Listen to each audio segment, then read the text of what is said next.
In an unprecedented move, the NFL is hosting a league-wide workout for former San Francisco 49ers quarterback Colin Kaepernick this Saturday in Atlanta. Kaepernick has not played professional football since 2016. The veteran quarterback gained attention when he began kneeling during the national anthem to protest police brutality and racial injustice. Jonathan Jones joins me now from Charlotte, North Carolina. He's a senior NFL writer at CBS Sports. Jonathan, thank you so much for joining us. We really appreciate it. After 3 years of not being invited to participate in a tryout, why did the league decide to host this workout now?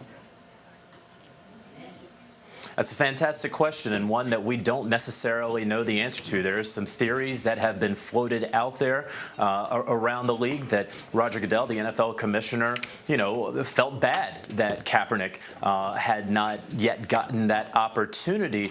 What seems to be clear is that teams that have had him in, and that was Seattle and Baltimore, had kind of thought about it, that there was a lot of backlash among their fans. Of course, when you say that, there is also a lot of support among their fans. This is obviously a very divisive issue, and so some teams that may have interest in bringing in Colin Kaepernick, whether or not they're actually going to sign him and eventually play him at quarterback, the issues are already brought to the fore when you even talk about having him in. And so this, in theory, would provide cover for all of the teams who would want to try him out without having to specifically bring him into their facilities. I'm just curious, from a practical perspective, an athlete on this level, how do you keep your skill set up, if you're not playing all the time?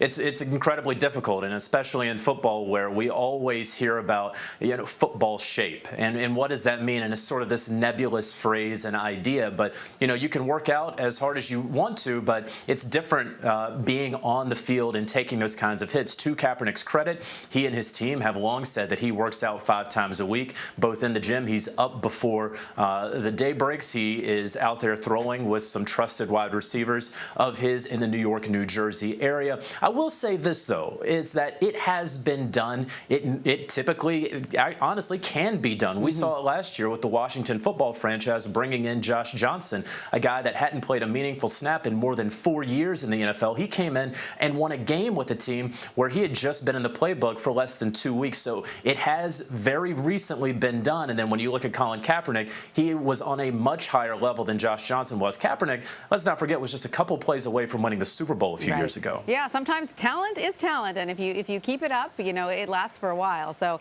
this decision, though, also to host this tryout on a Saturday is facing some scrutiny. Why is that? Well, it's difficult to find exactly what day is going to work. Let's be honest. During the NFL season, there is not going to be one good day. If you break down the NFL calendar, you understand that the games are played on Sunday. On Monday is rehab. You're going to talk about the game. Tuesday is the universal off day in the league. And then, of course, Wednesday, Thursday, Friday, you're preparing for that next week's opponent. Saturday, you're traveling, and Sunday, you're playing. And so on Saturday, the thought was, hey, folks are traveling, but maybe some teams can make it out there. Kaepernick's team asked, hey, maybe for a later Saturday. Some people have inquired, why not on Tuesday?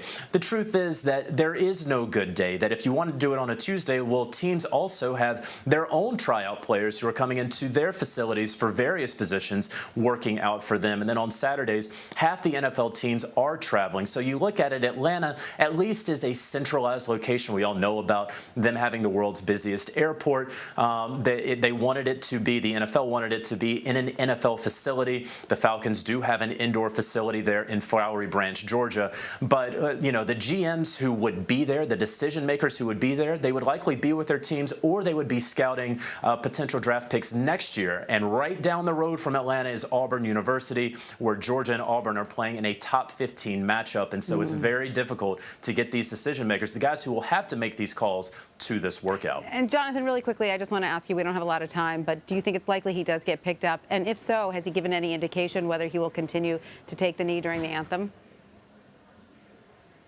He has not given any indication whether or not he would continue to protest during the anthem. There is really no doubt that he would continue what he has done already, especially with his Know Your Rights campaign, working with young minority children. But if he's going to get picked up, it seems like a long shot, just as it has been these last 3 years. All right. Well, Jonathan Jones, thank you for joining us. We really appreciate your time.